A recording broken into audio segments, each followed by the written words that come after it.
అందరూ తలలు వంచినట్లయితే ప్రార్థన చేసుకుందాం.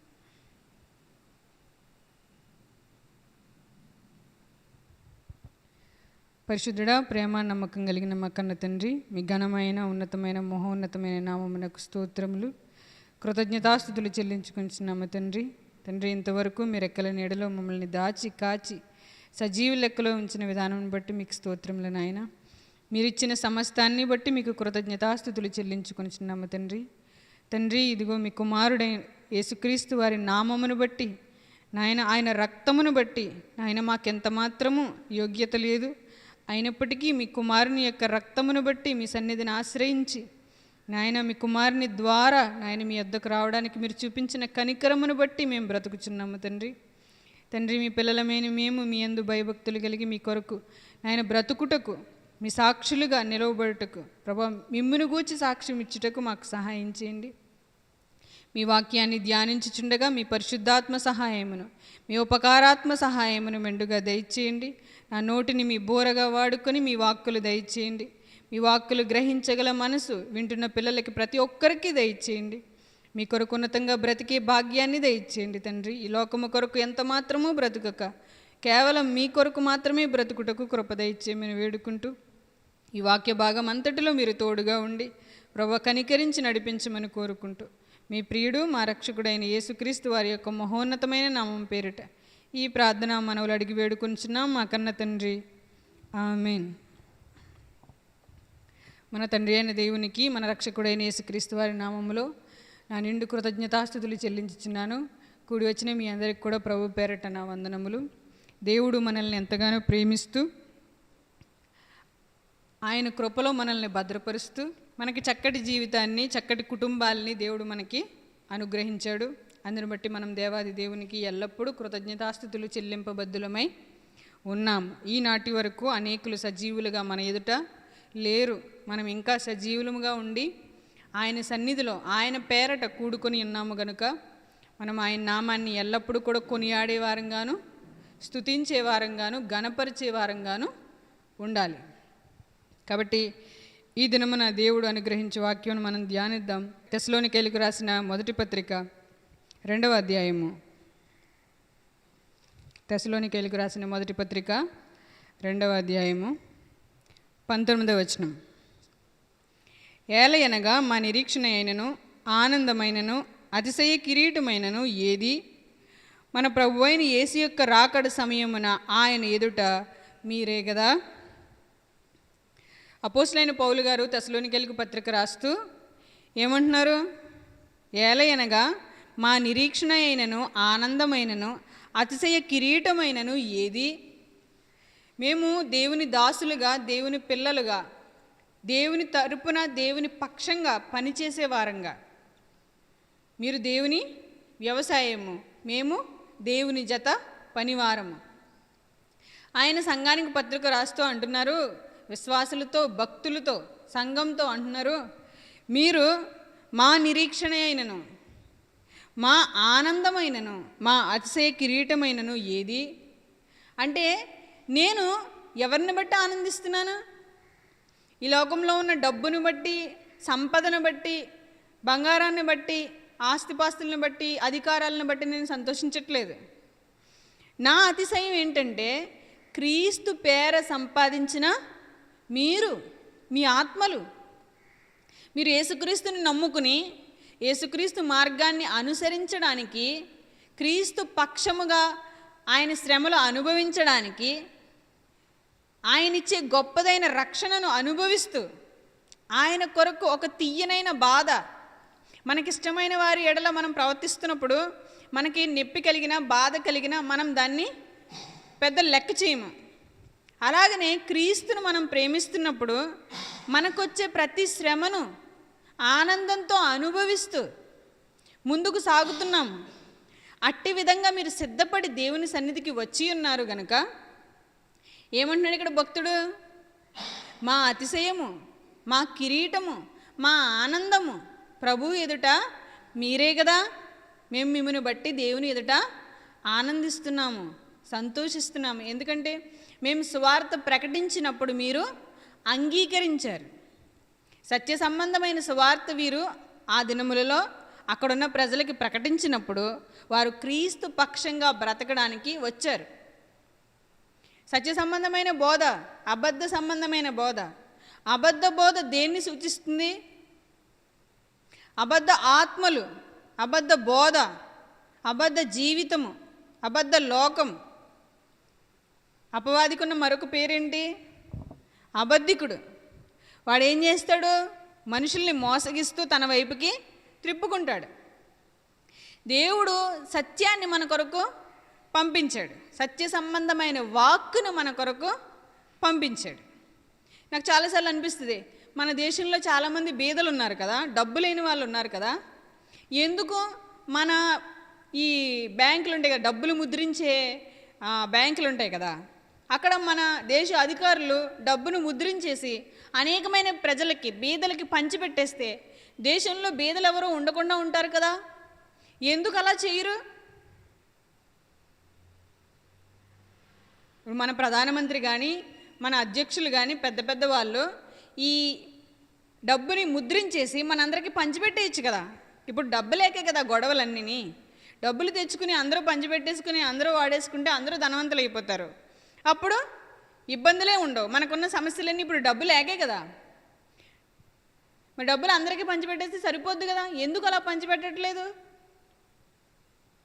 ఎందుకు అలా పంచిపెట్టరంటే, డబ్బు అందరి దగ్గర ఎక్కువైపోతే అందరూ కొనుక్కుందామని చూస్తారు కానీ పని చేద్దామని చూస్తారా?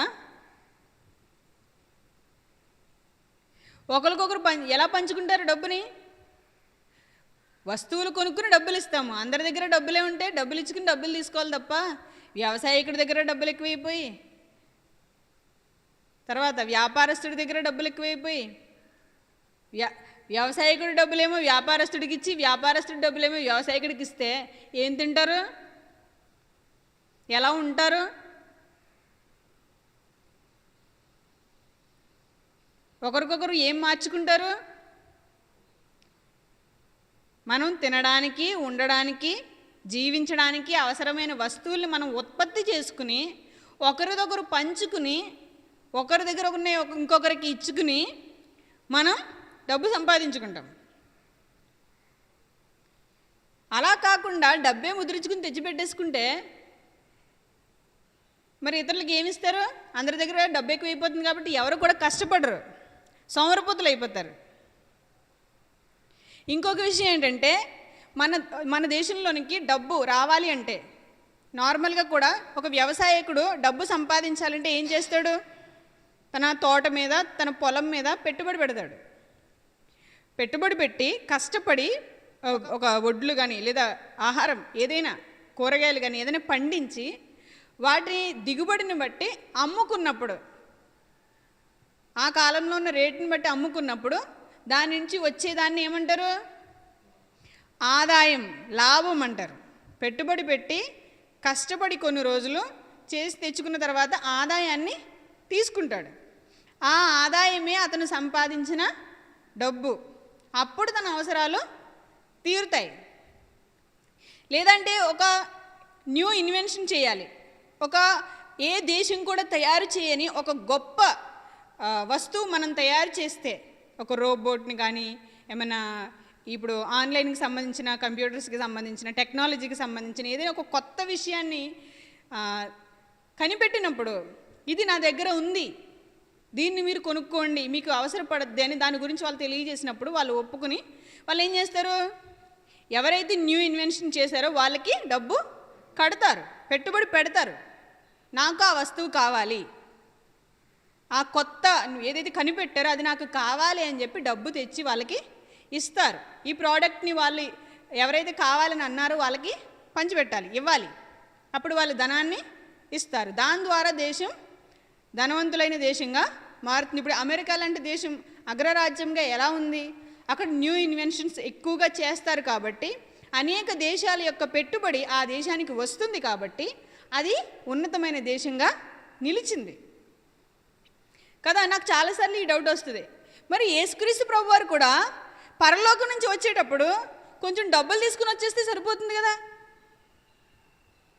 పరలోకం అంతా బంగారమే, అక్కడ బంగారు వీధులు ఉంటాయి, బంగారు గోడలు ఉంటాయి, బంగారు రోడ్లు ఉంటాయి అని చెప్పుకున్నప్పుడు ఆయన పరలోకంలో ఓ మొక్క తీసుకుని వచ్చేస్తే ఓ పక్క నుంచి మనుషులకి అందరికీ, భూమి మీద ఉన్న మనుషులందరికీ పంచిపెట్టేస్తే సరిపోను కదా? ఎందుకు ఆయన అలా చేయలేదు? మరి ఈరోజున్న మనుషులందరికీ ఉన్న సమస్య డబ్బే అయితే మరి పంచిపెట్టాలి కదా ఆయన కూడా. ఇప్పుడు ఏం చేయాలని దేవుడు కోరుకుంటున్నాడు? ఎందుకు ఆయన ఏమీ లేనివాడుగా ఈ లోకానికి వచ్చాడు? అసలు మనుషులకి ఏమి ఇవ్వాలనుకున్నాడు? యేసుక్రీస్తు ప్రభువారు జీవమై ఉన్నారు, చచ్చిపడి ఉన్న మనుషులకి జీవాన్ని తెచ్చిపెట్టారు. మన అపరాధముల చేత, పాపముల చేత మనం ఏమయ్యాము? చచ్చిపోయాం. మనలో జీవము ఎంత మాత్రమూ లేదు. అప్పుడు ఆయన తండ్రి యొద్ద నుంచి మనకేం తెచ్చాడు? జీవమును తెచ్చాడు, మనకి జీవాన్ని ప్రసాదించాడు. ఆయన చేతిలోంచి ఎవరికి ఏమి ఇవ్వలేదు. ఆయన చేతుల నుంచి కొంచెం డబ్బు పంచిపెట్టేసి, కొంచెం బంగారం పంచిపెట్టేసి, కొంచెం లేదంటే కొన్ని ఆస్తులు పంచిపెట్టేసి చేయలేదు. ఆయన అనేకులకి జీవాన్ని పంచిపెట్టాడు. ఆయన నోట నుండి అనేక జీవధారలు ప్రవహించాయి. ఆ నోట నుండి వచ్చే వాక్కుల్లోనే శక్తి ఉంది, కానీ శరీర సంబంధంగా, భూ సంబంధంగా కంటికి కనిపించే ఏ వస్తువులోనూ, ఏ మనిషిలోనూ శక్తి లేదు. యేసుక్రీస్తు ప్రభువారు దేవాది దేవుని కుమారుడు. ఆయన ఈ భూమి మీదకి శరీరధారిగా వచ్చి ఉన్నాడు. అది ఒక కడు దీన బీదరాలైన మరియ గర్భాన ఆయన పుట్టాడు. ఆయన పుట్టినప్పుడు కూడా ఆయనకి సరైన వసతులు కూడా ఆయనకి లేవు. ఒక శుభ్రమైన ఒక రూమ్ లేదు. అలాంటి స్థితిలోంచి వచ్చి, అంత బీద స్థితిలో నుండి వచ్చి ధనికుల్ని వెక్కిరించాడు. ఆయన చదువుకోకుండా జ్ఞానుల్ని ఎగతాళి చేశాడు. చదువు లేదు ఆయనకి, కానీ ఆయన జ్ఞానం ముందు ఎవరో నిలవలేకపోయారు. ఎంతోమంది అధికారులు ఉన్నారు, ఆయనకి ఏ పదవి లేదు ఈ లోకంలో, కానీ ఆయన అధికారం ముందు అధికారులు తెల్లమొగాలు వేశారు. నీకు ఈ అధికారం ఎక్కడి నుండి వచ్చింది అని అడిగారు. ఆయన దేవాది దేవుని కుమారుడుగా, ఏమీ లేనివాడిగా, రిక్తుడిగా వచ్చి మనకి సైలెంట్గా జీవాన్ని ప్రసాదించేసి వెళ్ళిపోయాడు. ఆయన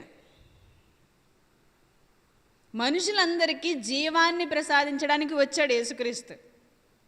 పాపముల చేత, అపరాధముల చేత, తుష్యమైన కోరికల చేత పడిపోయి, చెడిపోయి, దుర్గుణముతో, దురితులుగా, దరిద్రులుగా, కఠినులుగా, క్రూరులుగా మారిపోయిన మనుషులకి రక్షణని ప్రసాదించడానికి వచ్చాడు. కృప అనే దానం ద్వారా మనుషుల్ని రక్షించుకుని తన హక్కును చేర్చుకోవడానికి, పాపము నుండి లేవనెత్తి పవిత్రులుగా చేయడానికి క్రీస్తు ఈ లోకమునకు వచ్చును. నశించిన దాన్ని వెదకి రక్షించడానికి క్రీస్తు ఈ లోకమునకు వచ్చును. వెతికి ఆయన రక్షించాడు. ఇప్పుడు ఆయన శిష్యులకు కూడా ఏ పని ఇచ్చాడు? ఆయన నశించిపోతున్న వారిని రక్షించండి, సువార్త ప్రకటించి అనేకుల్ని నాకు శిష్యులుగా చేయండి. ఆయన ఒక మనిషి ద్వారా ఎన్నో కార్యాలు చేయించుకోవాలని, ఎంతో మందిని రక్షించాలని దేవుడు కోరుకుంటున్నాడు. కానీ మనిషి తన పాపముల చేత, అపరాధముల చేత చచ్చిపోయి ఆ పాపంలోనే కొట్టుకుంటూ, ఆ అపరాధ భావంలోనే కొట్టుకుంటూ, ఆ బలహీనతల్లోనే కొట్టుకుంటూ అక్కడే పడి ఉన్నాడు, కానీ బయటికి రాలేదు. యేసుక్రీస్తు ఇప్పుడు జీవాన్ని ప్రసాదించాడు. జీవం ప్రసాదించిన తర్వాత కూడా అది ఏరులై ప్రవహిస్తున్నా కూడా, క్రీస్తు యొక్క ప్రేమ ప్రవాహం ఏరులై ప్రవహిస్తున్నా కూడా ఆ ప్రవాహాన్ని ఎంత మాత్రము పట్టించుకోకుండా ఇంకా పాపంలోనే కొట్టుమిట్టాడితే వాళ్ళని ఏమంటారు? క్రీస్తు ప్రేమ ప్రవహించినంతసేపు పాపంలో ఉంటే పోని వేరే అనుకోవచ్చు. ఇప్పుడు నీళ్లు లేనప్పుడు స్నానం చేయలేదంటే సమంజసం. నీళ్ళు ఉన్నాయి కానీ ఎందుకు స్నానం చేయట్లేదు? రక్షణ ఉంది అయినా సరే ఎందుకు మార్పు చెందట్లేదు? విడిపించేవాడు కళ్ళ ముందే ఉన్నాడు, మన ముందే ఉన్నాడు, మనతోనే ఉన్నాడు, మనలోనే ఉన్నాడు. అయినా సరే మనం ఎందుకు ఒప్పుకోవడం లేదు? మన పాపాలు మనం ఎందుకు ఒప్పుకొని విడిచిపెట్టట్లేదు? మనం ఎందుకు ఇంకా ఈ అపరాధాల్లోనే, ఈ పాపాల్లోనే పడిపోయి చెడిపోయి ఈ స్థితిలోనే ఎందుకు ఉండిపోతున్నాం? వీటిని మనం ఒప్పుకొని విడిచిపెట్టినప్పుడు మాత్రమే మనం ఆయన సువార్తని చేపట్టగలం. అందుకే మా అతిశయము, మా ఆనందము, మా కిరీటమునయ్యున్న సహోదరులారా, మేము ఏ రక్షణ సువార్తనైతే ప్రకటించామో, ఏ రక్షణ సువార్తనైతే మేము ప్రకటించామో ఆ సువార్తను మీరు అంగీకరించి క్రీస్తులోనికి వచ్చి ఉన్నారు. మీరు క్రీస్తులోనికి వచ్చారు. మీరు ఇప్పుడు ఏమైనారు? మా నిరీక్షణ అయినను, ఆనందమైనను, అతిశయమైనను ఏది? ఏంటి ఇప్పుడు నా ఆనందం ఏంటి? నా కిరీటం ఏంటి? నా అతిశయం ఏంటి? క్రీస్తును అంగీకరించిన మీరే కదా. మన ప్రభువైన యేసుక్రీస్తు యొక్క రాకడ సమయమున ఆయన ఎదుట మీరే కదా. మీరెవరు? ఇప్పుడు ఎంతమంది అయితే క్రీస్తులోనికి వచ్చారో వాళ్ళందరూ కూడా క్రీస్తుని అంగీకరించారు. దేవుని పిల్లలు, దేవుని వాక్యాన్ని విని దేవునిలోనికి వచ్చిన వారందరూ కిరీటమై ఉన్నారు. ఇప్పుడు యోగ్యురాలు తన పెనిమిటికి కిరీటము అంటాడు దేవుడు. యోగ్యురాలు అంటే మంచి ఇల్లాలు, మంచి స్త్రీ, మంచి భార్య, గుణవతి అయిన భార్య ముత్యము కంటే అమూల్యమైనది. అట్టి భార్య ఉంటే భర్తకి ఏంటి? కిరీటము. ఒకవేళ తన భార్య గయ్యాళిదై, చెడ్డదై, దురాశపర్రాళ్ళైతే అతనికి ఏంటి? అవమానం. ఇప్పుడు విశ్వాసులు, క్రీస్తుని అంగీకరించిన విశ్వాసులు బోధకుడికి కిరీటము. ఎవరైతే వాక్యాన్ని నేర్పించారో, నేర్చుకున్నవారు వాళ్ళకి కిరీటము, ఆనందము, అతిశయము. మన పిల్లలు మన మాట వింటే మనకేంటి? ఆనందము, అతిశయము. మన పిల్లలు మన మాట వినట్లేదు, అప్పుడు మనకి ఏముంటుంది? ఆనందం ఉంటుందా? నోటి నిండా నవ్వు ఉంటుందా? బాధ ఉంటుందా? బాధే ఉంటుంది. కానీ ఆయన అంటున్నారు, మా నిరీక్షణ అయినను, ఆనందమైనను, అతిశయ కిరీటమైనను ఏది? మన ప్రభు అయిన యేసు యొక్క రాకడ సమయమున ఆయన ఎదుట మీరే కదా. ఆయన ఎదుట మీరే కదా. ఇప్పుడు మనం అందరం కలిసి యేసుక్రీస్తు ఎదుట నిలవబడితే మన ఆనందం, మన అతిశయం, మన కిరీటం, మనం ఎంతమందిని అయితే రక్షించామో వాళ్ళు, ఆ ఆత్మలు, ప్రభా ఇదిగో ఇంతమందిని రక్షించాము, ఎంతమందిని నీ సంఘంలోనికి చేర్చాము, ఎంతమందిని నీ సన్నిధికి చేర్చాము, తీసుకొచ్చాము, సువార్త ప్రకటించాము, సువార్తలో ముందుకి సాగుతున్నాము, అనేకుల్ని శిష్యులుగా మారుస్తున్నాము. ఆయన ఎదుట మనం చూపించుకునే ఫలం, మనమే మన పాపాలతో పడిపోయి ఉంటే, మనమే ఒకరి మీద ఒకరు నేరాలు మోపుకుంటుంటే మనం ఎవరిని రక్షిస్తామో? మనం ఎంతమంది ఆత్మల కోసం కష్టపడతామో? మనలో పాపం ఉన్నన్ని రోజులు ప్రభువు మనలో నివసింపరు.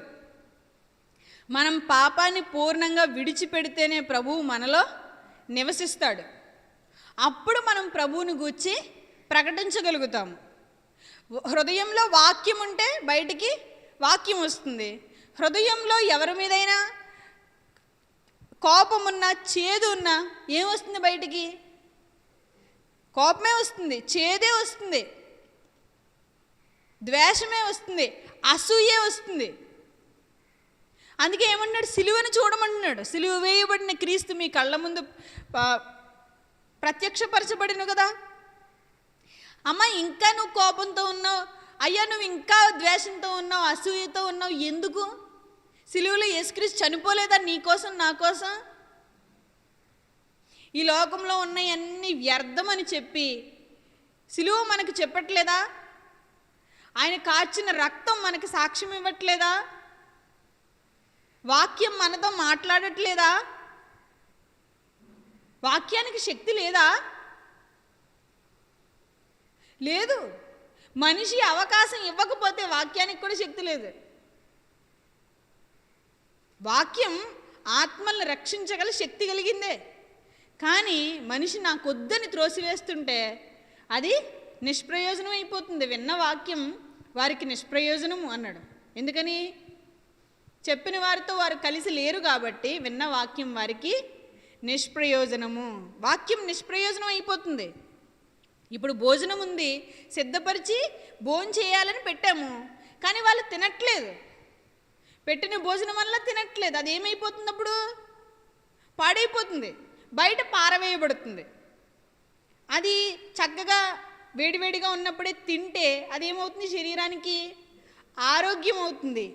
అది చక్కగా అరిగించుకుంటే బలం వస్తుంది. ఆ వేస్ట్ జీర్ణమైపోయి బయటకు పోతుంది. అప్పుడు శరీరానికి శక్తి వస్తుంది. కానీ తిన్న ప్రతిసారి పెట్టిన భోజనం వల్ల తినకుండా, ఇదిగో ఒకసారి పురుగులు ఉన్నాయని, ఒకసారి బొద్దింకుందని, ఒకసారి లేదంటే ఇంకోటి ఏదో ఏంటిది రాళ్ళు ఉన్నాయని, బెడ్లు ఉన్నాయని, ఒడ్లు ఉన్నాయని, పోనీ అది కాదు, మొత్తానికి ఏంటి కనీసం అన్నీ చేసినా ఉప్పు బాగాలేదని, కారం సరిగ్గా వేయలేదని, మసాలా సరిగ్గా లేదని, ముక్కలు సరిగ్గా ఉడకలేదని ఏదో ఒక విధంగా పేరు పెట్టేసి వెళ్ళిపోతుంటే అది తినకపోతే రోజు పేర్లు పెట్టేస్తుంది కానీ భోజనం చేయట్లేదు. అప్పుడు ఏమవుతుంది? శక్తి రాదు. ఇంకా పెట్టిన అన్నానికి పేర్లు పెట్టి తినకపోతే మనకే నష్టం. అలాగే చెప్పిన వాక్యానికి పేర్లు పెట్టి వాక్యాన్ని తీసుకోకపోతే, చెప్పే మనిషికి పేర్లు పెట్టి ఇదిగో నుంచుండడం రాలేదు, ఇదిగో మాట్లాడడం రాలేదు, ఇదిగో చెప్పడం రాలేదు, ఇదిగో చేయడం రాలేదని మొత్తం ఇన్ని పేర్లు పెట్టి పెట్టి పెట్టి పెట్టి ఏం జార విడుచుకుంటున్నారు? వాక్యాన్ని జార విడుచుకుంటున్నారు.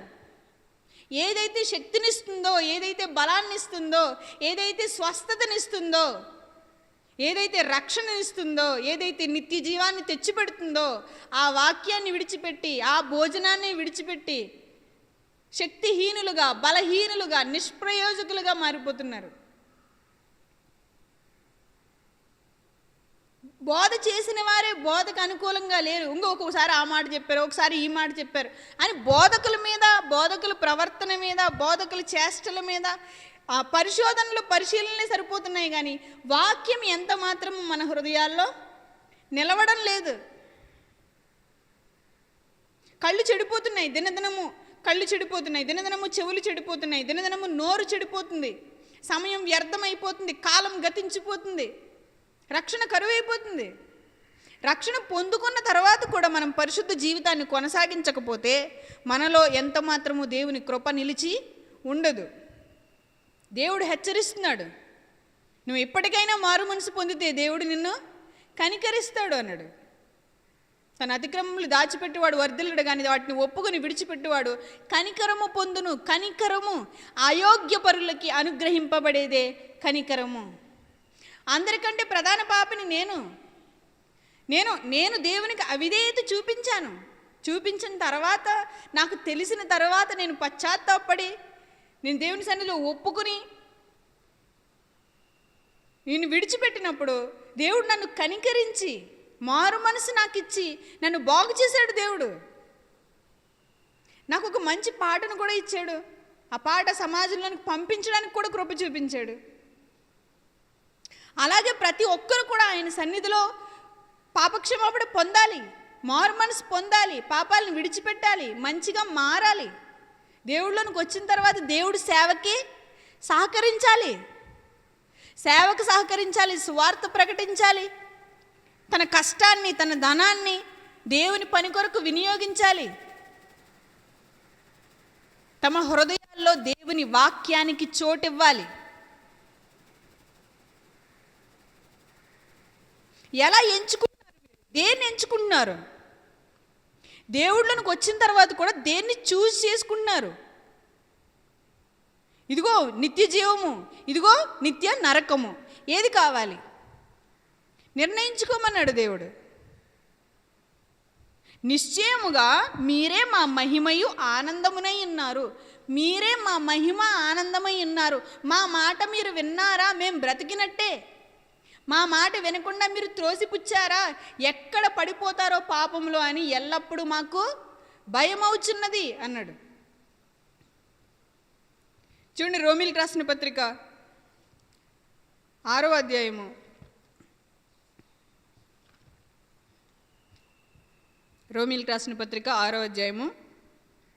11వ వచనం. రోమీయులకు రాసిన పత్రిక 6వ అధ్యాయము 11వ వచనం. అటువలే మీరును పాపం విషయమై మృతులుగాను దేవుని విషయమై క్రీస్తు యేసునందు సజీవులుగాను మిమ్మును మీరే ఎంచుకొనుడి. పాపం విషయమై మృతులుగాను మీరు, అటువలే మీరును, మీరు అంటే గుంపు, సంఘం. మీరు పాపం విషయమై మృతులుగాను అంటే పాపం విషయమై చనిపోయిన వారిగాను దేవుని విషయమై క్రీస్తు యేసునందు సజీవులుగాను మిమ్మును మీరే ఎంచుకొనుడి. మిమ్మల్ని మీరే ఎంచుకోండి. పాపం విషయమై నేను చచ్చిపోయాను, ప్రభు విషయమై నేను బ్రతికి ఉన్నానని మిమ్మల్ని మీరే ఎంచుకోండి. లోకానికి ఎంత మాత్రం చోటు ఇవ్వకండి.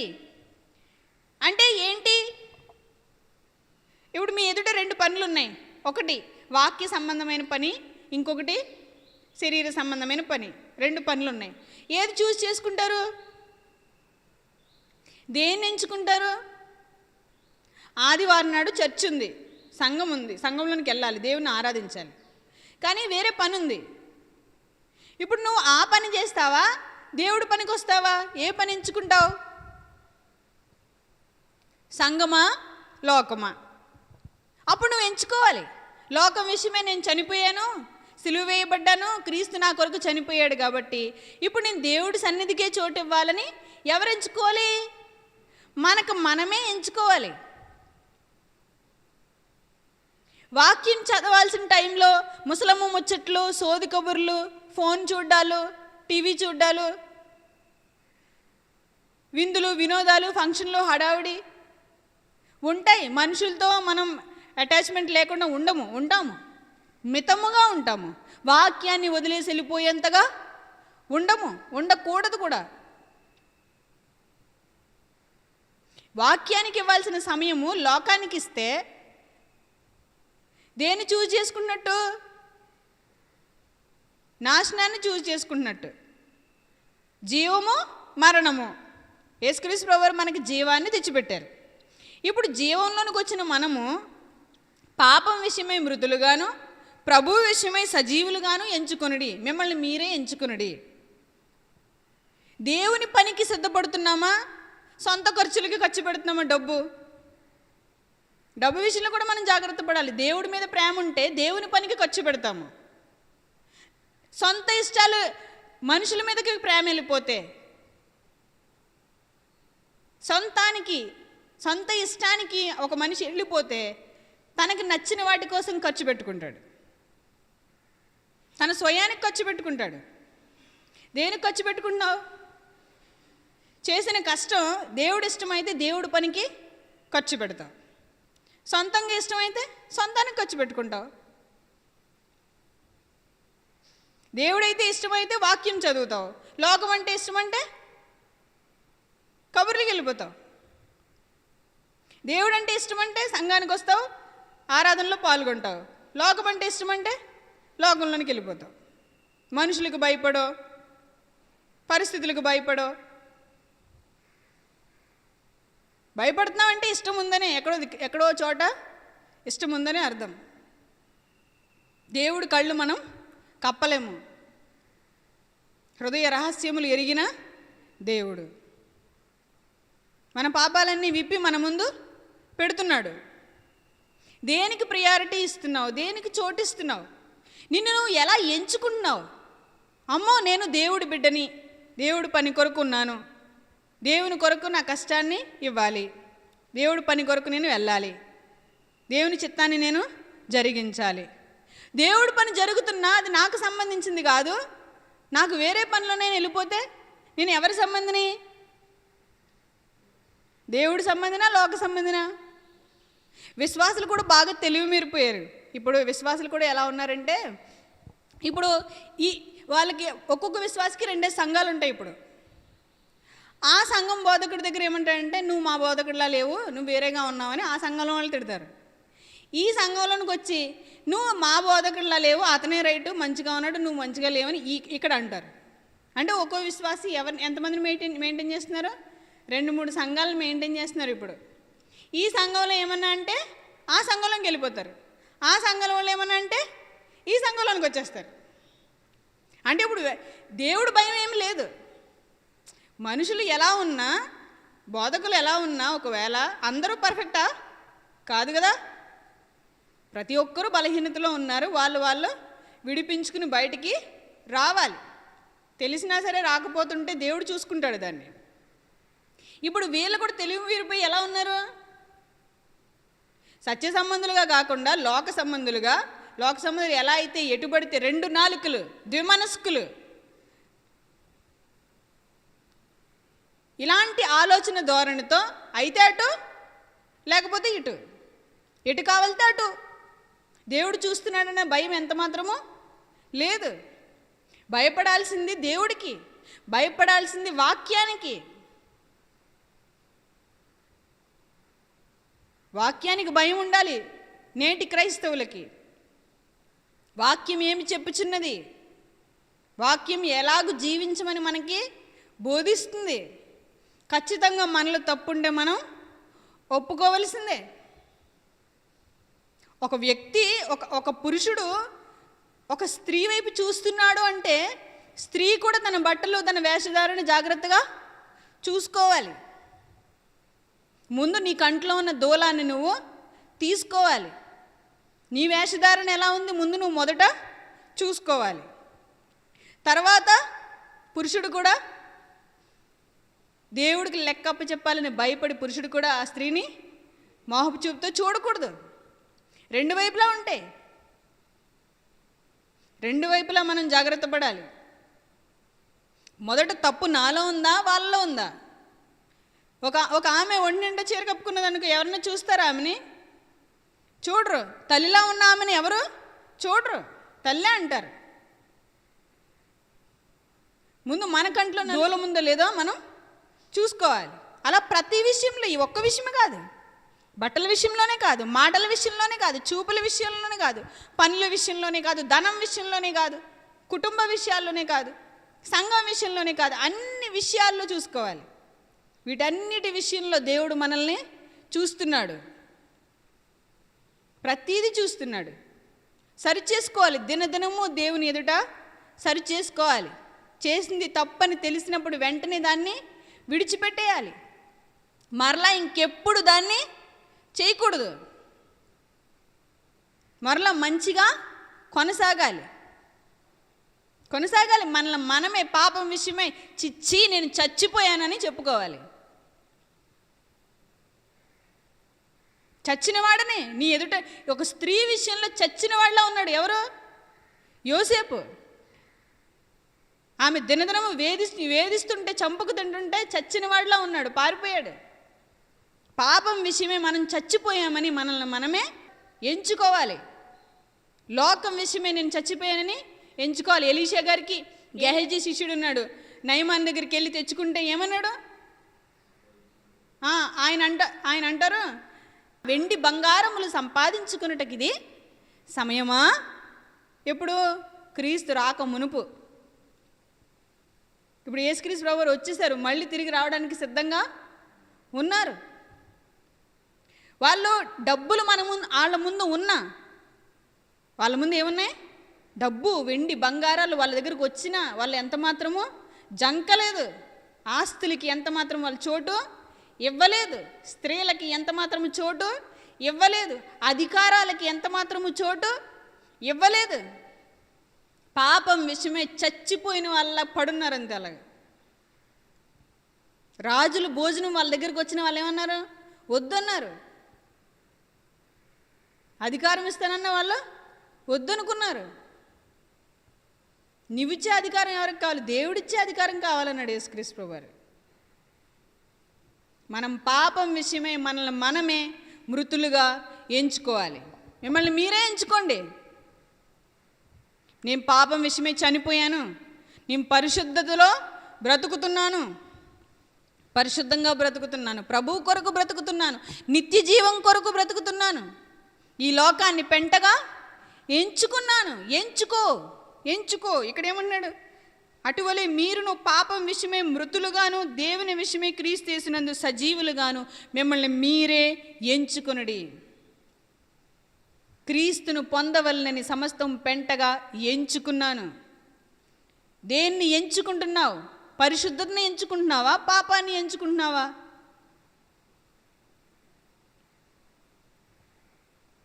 ప్రభు కొరకు బ్రతుకుతున్నావా? లోకం కొరకు బ్రతుకుతున్నావా? లోకమంతా ఏముంది? నేత్రాశ, శరీరాశ, జీవపు డంబం, గొప్పలు, కళ్ళతో చూసిందే గొప్ప అనుకుంటూ, శరీర సుఖాలే గొప్ప అనుకుంటూ, వాళ్ళు చేసే పనులే గొప్పగా చెప్పుకుంటూ కాలం గడుపుతున్నారు. వాక్యం లేదక్కడ, దేవుడు లేడక్కడ, దేవుడికి ఎంత మాత్రము చోటు లేదక్కడ. మనం వాక్యానికి చోటు ఇవ్వాలి. మన హృదయాల్లో క్రీస్తుకి పట్టం కట్టాలి. మన హృదయ సింహాసనాన్ని క్రీస్తుకి ఇవ్వాలి. క్రీస్తుకి ఇవ్వాలంటే అందులో పాపం ఎంత మాత్రమో ఉండకూడదు. మనమే మన ఇంట్లో వాసన వస్తుంటే ఉండలేము. అలాంటిది పాపపు వాసన ఇంకా మన హృదయాల్లో ఉండిపోతే క్రీస్తు మన హృదయంలోనికి రాడు. మనం పాపాన్ని ఒప్పుకుని విడిచిపెట్టాలి. వెంటనే విడిచిపెట్టాలి. లేకపోతే ప్రభు మనతో ఉండడు. ఆయన పాపాన్ని ఎంత మాత్రం ఒప్పుకోడు. ఆయన మహాపరిశుద్ధుడు, అతి పరిశుద్ధుడు. పాపపు హృదయాల్లో నివసించడానికి ఆయన ఇష్టపడట్లేదు. వస్తాడు మన హృదయంలోనికి మనం పాపాన్ని విడిచిపెట్టినప్పుడు. మనం పాపం విషయమే మనమే మృతులుగా ఎంచుకోవాలి. ప్రభువు విషయమై సజీవులుగా ఎంచుకోవాలి. దేవుడి పని అంటే నేనున్నాను, సేవ అంటే నేనున్నాను, సువార్త పని అంటే నేనున్నాను, సహకారం అంటే నేనున్నాను.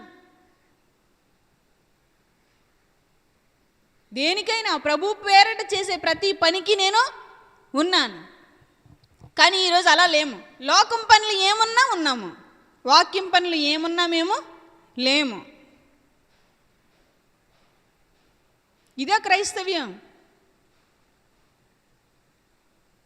వాక్యానికి చోటు లేదు, వాక్య సంబంధమైన పనులకి చోటు లేదు,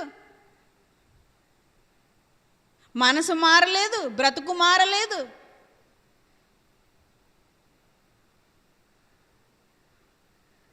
కాలం గడిచిపోతుంది. ప్రభువు ప్రశ్నిస్తున్నాడు. కాబట్టి మనం జాగ్రత్త పడదాం ప్రభు సన్నిధిలో. అపోస్తలుడైన పౌలు గారు అంటున్నారు, మా ఆనందము, మా కిరీటము, మా అతిశయము మీరు. మేం చెప్పిన మాటల ప్రకారంగా మీరు బ్రతకకపోతే, మీ ఇష్టం వచ్చినట్టు మీరు తిరిగితే, మేం చెప్పిన మాటలన్నీ ఏమైపోయినాయి? మరి నేనేమో వాక్యం చెప్పి రక్షణ పొందండి అంటున్నాను. మీరేమో బయటికి వెళ్ళి మీ ఇష్టం వచ్చినట్టు మాట్లాడుతున్నారు, మీ ఇష్టం వచ్చినట్టు ప్రవర్తిస్తున్నారు, మీ ఇష్టం వచ్చినట్టు బ్రతుకుతున్నారు. అప్పుడు ఏం కనబడుతుంది? బయట వాక్యం కనబడుద్దా? మీరు కనబడతారా? మీ ఇష్టం వచ్చిన చేష్టలు మీరు చేసుకుంటే వెళ్ళిపోతుంటే మీరే కనబడతారు తప్ప యేసుక్రీస్తు ఎంత మాత్రము కనబడ్డు. క్రీస్తుకి ఎంత మాత్రము చోటు లేదు.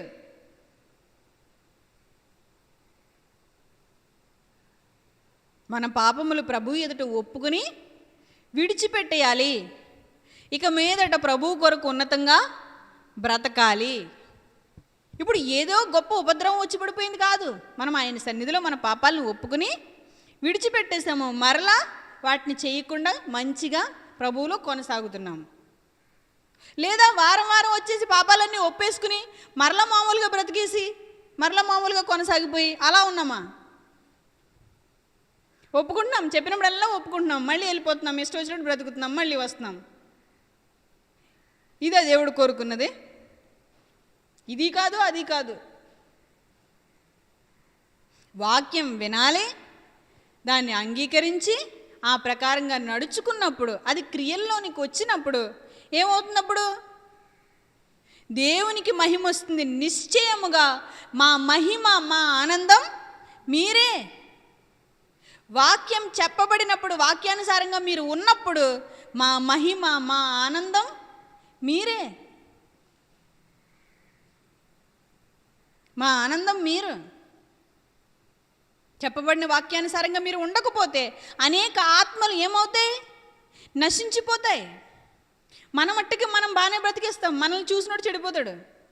మారాలి, మనం మారాలి. మనం ప్రభువుకి మన హృదయాల్లో చోటు ఇవ్వాలి. ఎందుకంటే సువార్త ప్రకటించాల్సిన భారం మన మీద ఉంది. సువార్త ప్రకటించకపోతే ఏమన్నాడు ప్రభు యెహెజ్కేలు గ్రంథంలో? నువ్వు సువార్త ప్రకటించకపోతే పాపం విషయమై నిన్నే ఉత్తరవాదిగా ఎంచుతానన్నాడు. మనం వెళ్ళి సువార్త ప్రకటించాలి పాపికి. ప్రకటించిన తర్వాత మారు మనసు పొందకపోతే తప్పెవరిది? అతనిది. ఒకవేళ అతను మారు మనసు పొందకూడనట్లు వాక్యం మనం చెప్పలేదనుకో, తప్పెవరిది? మనది. ఇప్పుడు ఉత్తరవాదిగా ఎవరిని ఎంచుతాడు దేవుడు? మనల్ని ఎంచుతాడు. మనం పాపంలోనికి వెళ్ళిపోతాం. అప్పుడు మన ప్రాణమే ఇబ్బందులు పడిపోద్ది. కాబట్టి దేవుడు చూస్ చేసే టైంలోనికి మనం వెళ్ళకూడదు. మనం ఇప్పుడు జాగ్రత్త పడిపోవాలి. వెంటనే మన పాపంను మనం ఒప్పుకుని విడిచిపెట్టేయాలి. వాక్యానికి చెవినివ్వాలి. వాక్యానుసారమైన జీవితానికి మన హృదయాన్ని ఇవ్వాలి. ఆయన కొరకు మనం ఉన్నతంగా బ్రతకాలి. క్రీస్తు కొరకే సమస్తము చెయ్యాలి. అప్పుడు మాత్రమే మనకి పరలోకము అనుగ్రహింపబడుతుంది. ఆనందము, ఆనందమయమైన ఆ పరలోకము, ఆ ఆనందకరమైన ఆ పరలోకాన్ని మనం పొందాలంటే ఏం చేయాలి?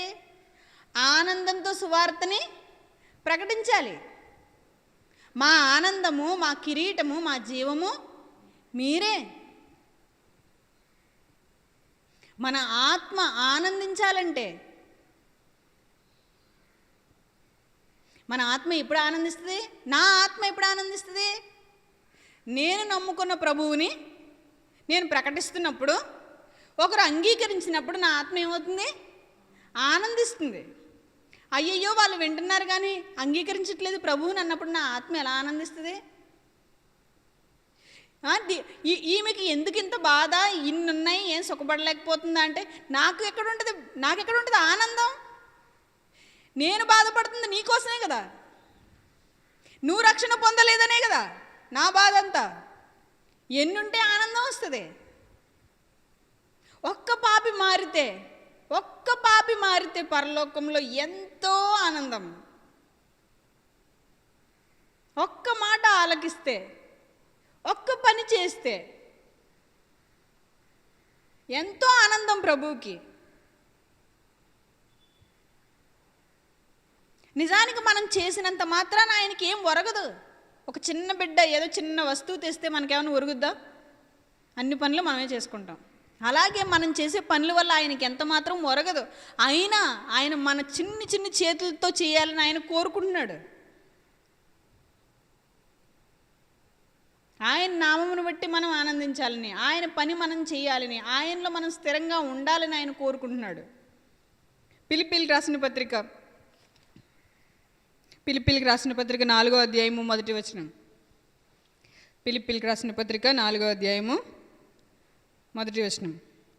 కావున నేను అపేక్షించు నా ప్రియ సహోదరులారా, నా ఆనందమును నా కిరీటమునయ్యున్న నా ప్రియులారా, ఇట్లు ప్రభువునందు స్థిరులై యుండుడి.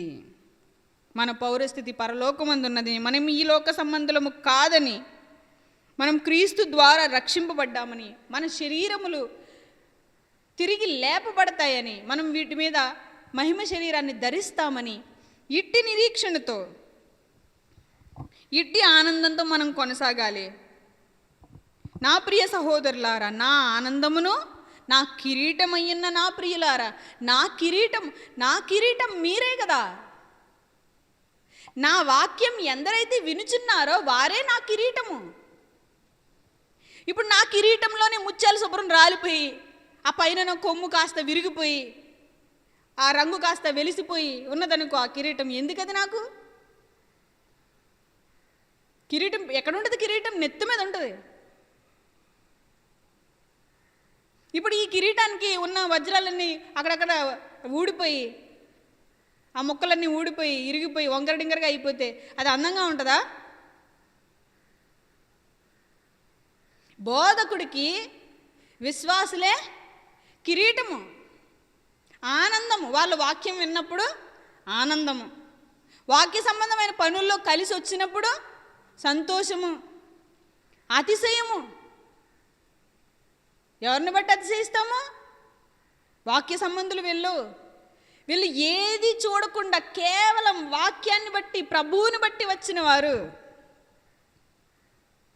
అని అతిశయిస్తాం. ఏది ఆశించక కేవలం క్రీస్తు కృపను బట్టి వచ్చిన వారు, జీవమును ఆశ్రయించి వచ్చిన వారని అతిశయిస్తాం.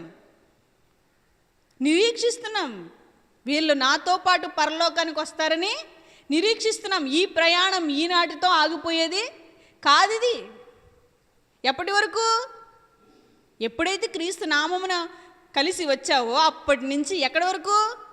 పరలోకం చేరేంత వరకు, మరణం వరకు, ఈ లోకం విడిచిపెట్టి వెళ్ళిపోయేంత వరకు, లేదా ప్రభు వచ్చేంత వరకు ఈ ప్రయాణం కొనసాగించాలి.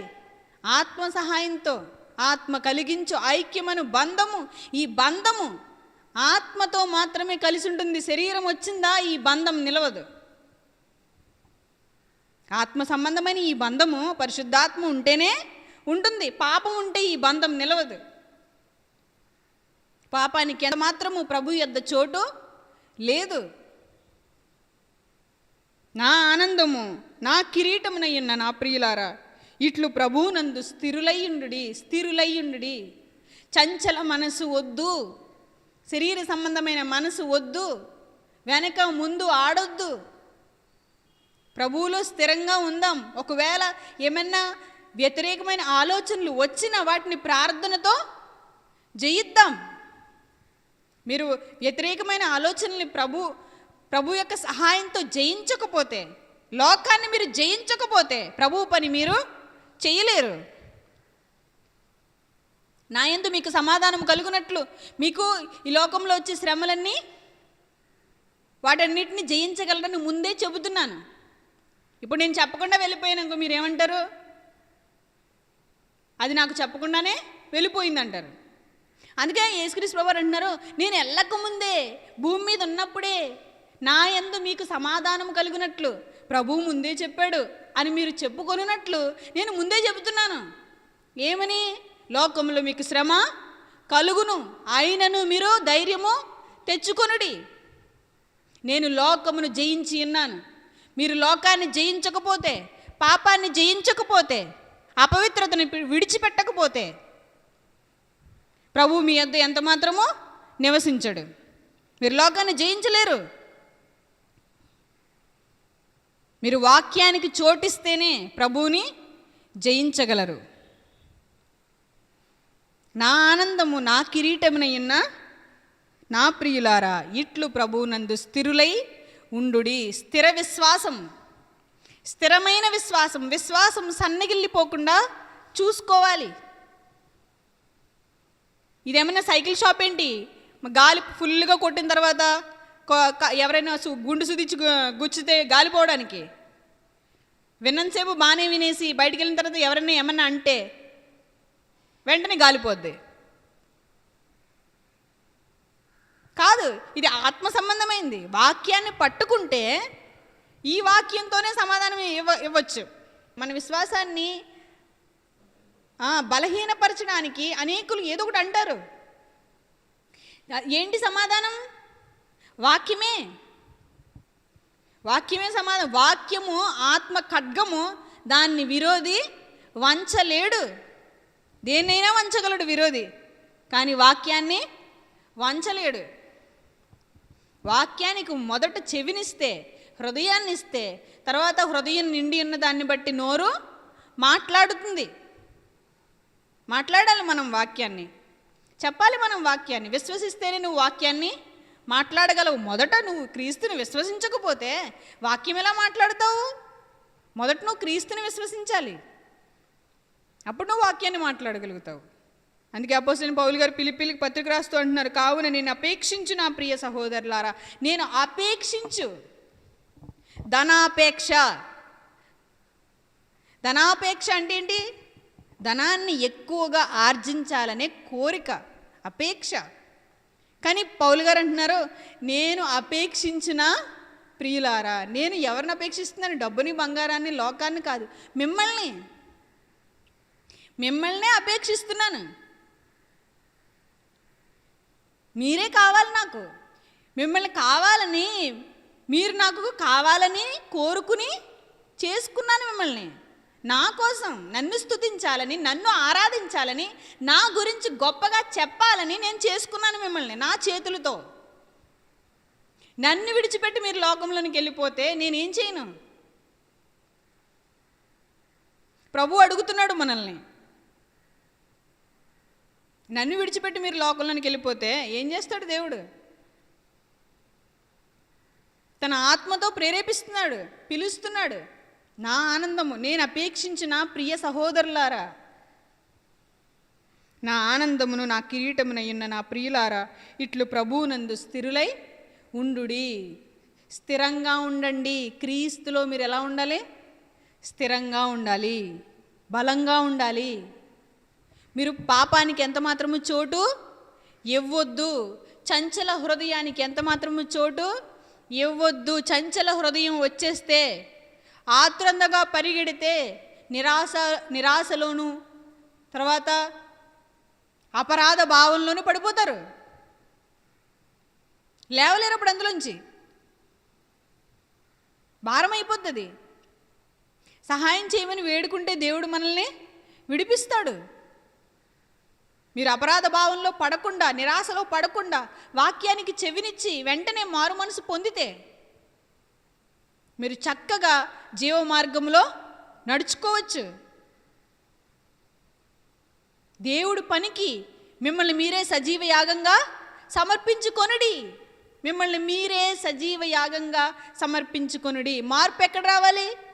మీలోనే రావాలి. నేను అన్నం పెట్టడానికి సిద్ధంగానే ఉన్నాను, కానీ నువ్వు తినలేదు. నేనేమనాలి అప్పుడు? అన్నం తిను, అన్నం తిను, అన్నం తినని 100 సార్లు చెప్పిన తర్వాత ఏమంటున్నారు? అలా కసుక్కుని చెప్తావేంటి? అలా కోప్పడి చెప్తావేంటి?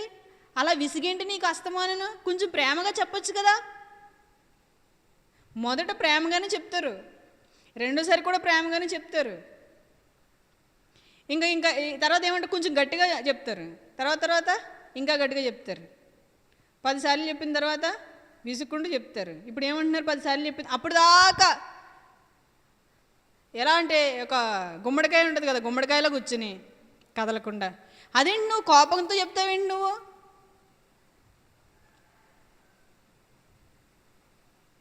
మొదట ప్రేమగా చెప్పినప్పుడే వినొచ్చు కదా. మరి కొంచెం గద్దించి చెప్పినప్పుడు గద్దించి చెప్తావేంటి అని అడుగుతున్నప్పుడు ప్రేమగా చెప్పినప్పుడే వినొచ్చు కదా. గద్దిస్తే గద్దించారు అంటున్నారు, ప్రేమగా చెప్తే నెత్తికెక్కుతున్నారు. బలహీనపడ్డారు కదా అని ఓదారిస్తే లోకం కావాలంటున్నారు. లోకం వద్దని గట్టిగా చెప్తుంటే అదిగో నన్ను ప్రేమించట్లేదు అంటున్నారు. ప్రభు అన్నీ చూస్తున్నాడు. మనం జాగ్రత్త పడదాం ప్రభు సన్నిధిలో. ఏమన్నారు యేసుక్రీస్తు ప్రభు అని? ఇదిగో నువ్వు తింటూ తాగుతూ వచ్చావు కనుక నువ్వు తిండిపోతివి. బాప్తిస్మిచ్చి యోహానేమో తినకయ్యూ తాగకయ్యూ వచ్చాడు కనుక నువ్వు దెయ్యం పట్టిన వాడివి. ఇప్పుడు ఇంతకీ యోహాను గారు, బాప్తిస్మిచ్చి యోహాను గారు మారు మనసు పొంది బాప్తిస్మం తీసుకోండి అంటే ఆ మాట వినలేదు. యేసుక్రీస్తు ప్రభు వారు వచ్చి ఇప్పటికైనా మారు మనసు పొందండి మీకు రక్షణ వస్తుందంటే ఆ మాట వినలేదు. ఈ బాప్తిస్మిచ్చి యోహాను గారినేమో దెయ్యం పట్టినోడు అన్నారు, యేసుక్రీస్తు ప్రభు వారినేమో తిండిపోతూ తాగుబోతూ అన్నారు. వాక్యం మాత్రం చెవుల్లోనికి వెళ్ళలేదు. మనమైతే అట్టి వారిగా ఉండకూడదు. అది చాలా ప్రమాదకరమైన స్థితి. మారాలి, మారిపోవాలి అర్జెంటుగా. మన ఆత్మ ఎక్కడుంది? గట్టు మీద ఉంటుంది అనమాట. ఇలా ఒక ప్రహారీ గోడ మీద నడుస్తున్నప్పుడు ఎలా ఉంటుంది? ఆ టైపుకైనా పడిపోతాం, ఈ టైపుకైనా పడిపోతాం. ప్రహారీ గోడ మీద నడుస్తున్నప్పుడు చాలా జాగ్రత్తగా నడవాలి. కుడికి కానీ ఎడమకు కానీ చూడకూడదు, పడిపోతావు. చూసావంటే సూటిగా క్రీస్తు వైపే చూడాలి. విశ్వాసాన్ని ఎల్లప్పుడూ కాపాడుకోవాలి. ప్రభు పనికి ఎల్లప్పుడూ ఎంచుకోవాలి. వాక్యం విన్నప్పుడు మనలో ఉన్న కుళ్ళంతా ఏమవుతుంది? కొట్టుకుపోతుంది. వాక్యం వినాలి, వాక్యానికి చెవినివ్వాలి. దేవుని మాట, దేవుని వాక్కు మన హృదయాలను ఏం చేస్తుంది? వెలిగిస్తుంది. మన హృదయంలో ఉన్న పాపాన్ని కడిగేస్తుంది, పవిత్రపరుస్తుంది, పరిశుద్ధపరుస్తుంది. వాక్యానికి చోటిచ్చి మన ఆత్మల్ని రక్షించుకోవాలి. ప్రభువునందు స్థిరులుగా ఉండాలి. ప్రభు కార్యాభివృద్ధి యందు ఎల్లప్పుడూ ఆసక్తిపరులుగా ఉండాలి. దేవుడు పనంటే ఎంత ఆసక్తిగా ఉండాలి. ప్రతిఫలం ఎక్కడి నుంచి వస్తుంది? ప్రభు యొద్ద నుండి వస్తుంది. మనకు నచ్చినట్టు లేదని, మనం అనుకున్నట్టు లేదని, మనకు నచ్చలేదని ప్రభువుని విడిచిపెడితే అది అవివేకమే అవుతుంది. ప్రభు చెప్పినట్టు మనం ఉండాలి, కానీ మనం చెప్పినట్టు ప్రభు ఉండడు. ప్రభు చెప్పినట్టు మనం చేయాలి. యేసుక్రీస్తు ప్రభు వారే తండ్రి చెప్పినట్టు చేశారు. పశువుల పాకలో పడుకోవాలంటే ఆయన పశువుల పాకలోనే పడుకున్నాడు. దీన కన్య గర్భాన్ని పుట్టాలంటే ఆమె గర్భంలోనే పుట్టాడు. ఇదిగో నువ్వు వాళ్ళ కుటుంబంలోనే పెరగాలి, ఆ చెక్కల పని చేసే వాళ్ళ కుటుంబంలో పెరగాలంటే ఆయన అక్కడే పెరిగాడు. ఆయన ఒలివ ఆ తోటలోనే ఆ కిందే ఆ ప్రార్థన చేసుకున్నాడు. అతి భయంకరమైన, అతి నీచమైన సిలువ శిక్షకి ఆయన ఒప్పుకున్నాడు. సిలువ శిక్షకి. సిలువ శిక్ష అంటే ఏంటి? చాలా అవమానకరమైంది.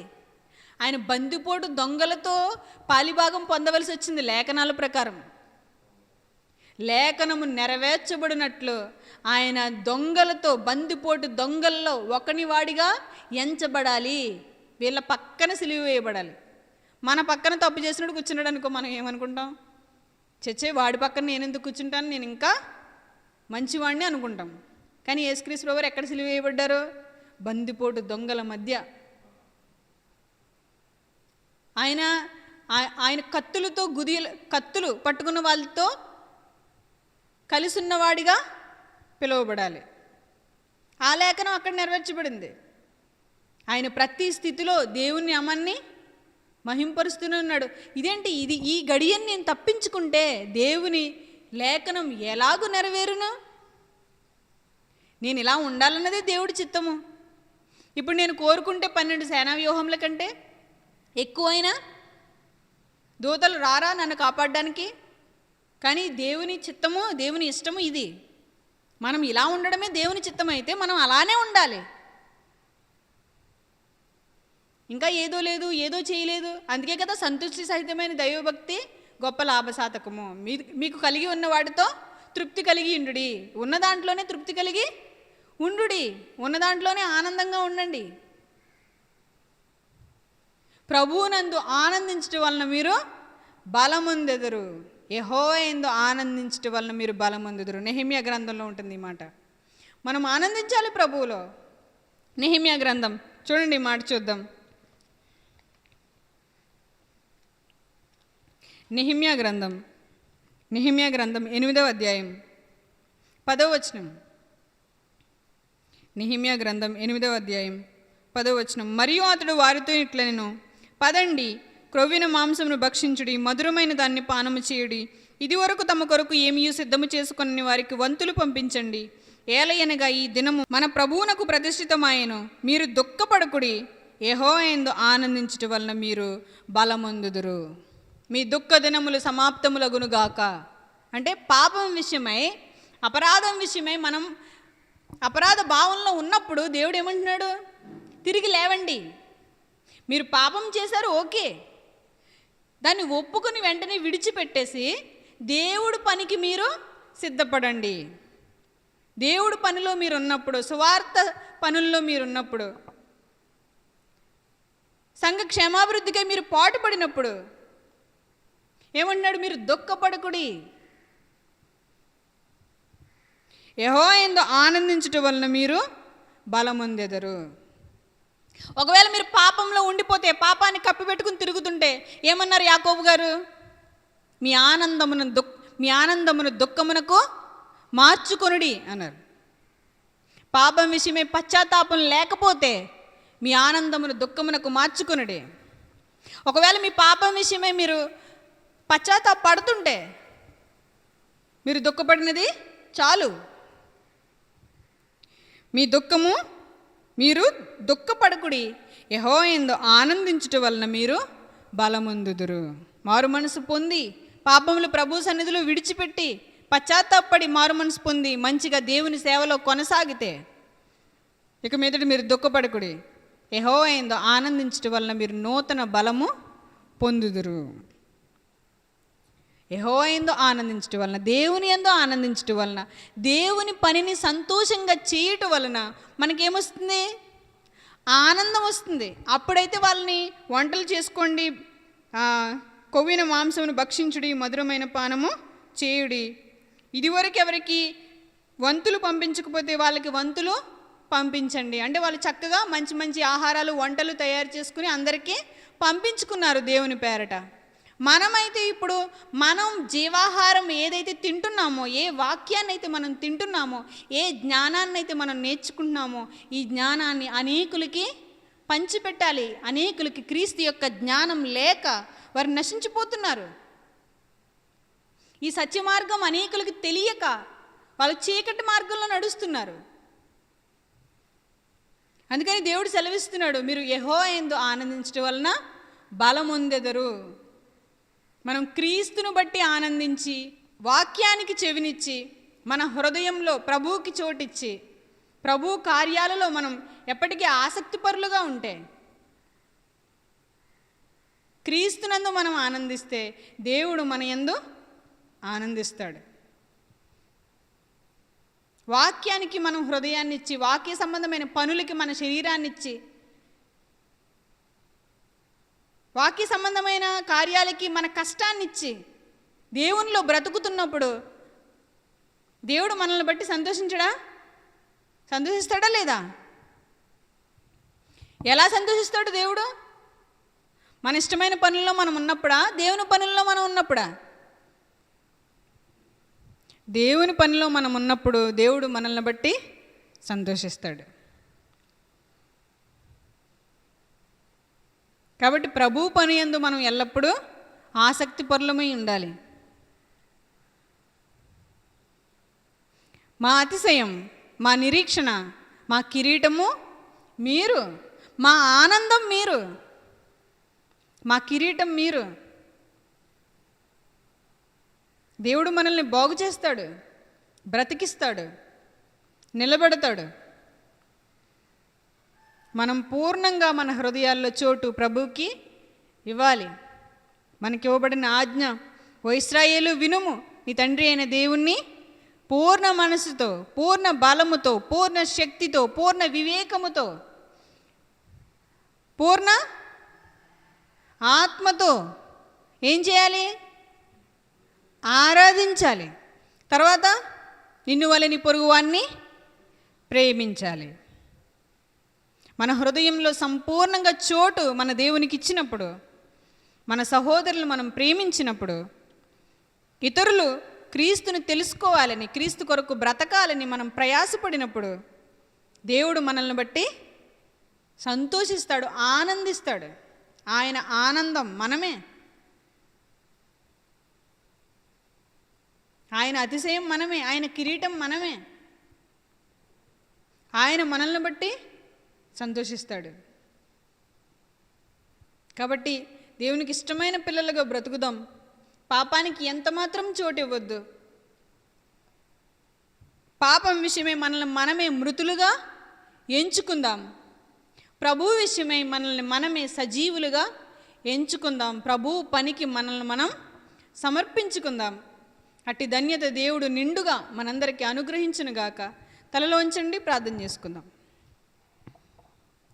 పరలోకమందున మా కన్న తండ్రి, మీ ఘనమైన ఉన్నతమైన మహోన్నతమైన నామమునకు వందనములు, స్తుతులు, స్తోత్రములు, కృతజ్ఞతాస్తుతులు చెల్లించుకొంచున్నాము తండ్రి. తండ్రి, మీ పిల్లలమైన మేము ఎల్లప్పుడూ మీ యందు వినయ భయభక్తులు గలవారమే మీ వాక్యానికి చెవినిచ్చి, ప్రభా మీ కుమారుడని యేసుక్రీస్తు ప్రభువారికి మా హృదయ సింహాసనాన్ని ఇచ్చి, నేను మీ చిత్తాన్ని సంపూర్ణంగా జరిగించుటకు ప్రభా మమ్మల్ని మేము అప్పగించుకొనుటకు సహాయం చేయండి ప్రభా. మరి ఎందరైతే విన్నారో వారందరూ కూడా ప్రభా క్రీస్తుకి వారి హృదయాల్ని సంపూర్ణంగా ఇచ్చుకుని నాయన పూర్ణ ఆత్మతో మిమ్మల్ని ఆరాధించినట్లు కృప దయచేయండి. మీ కొరకు ఉన్నతంగా బ్రతుకుటకు సహాయించండి. మీ పని యందు నాయన మీ ఇష్టాన్ని నెరవేర్చడానికి ప్రభా మీరు వారికి ఇచ్చిన తలాంతులను బట్టి ప్రతి ఒక్కరూ మీ పనికి నాయన సిద్ధపడినట్లు ప్రభా ఇష్టపూర్వకంగా సిద్ధపడినట్లు కృప దయచేయమని కోరుకుంటూ మీ ప్రియుడు మా రక్షకుడైన యేసుక్రీస్తు వారి యొక్క మహోన్నతమైన నామం పేరిట ఈ ప్రార్థన మనవులు అడిగి వేడుకుంటున్నాం మా కన్న తండ్రి. ఆమేన్. అందరికీ వందనాలు.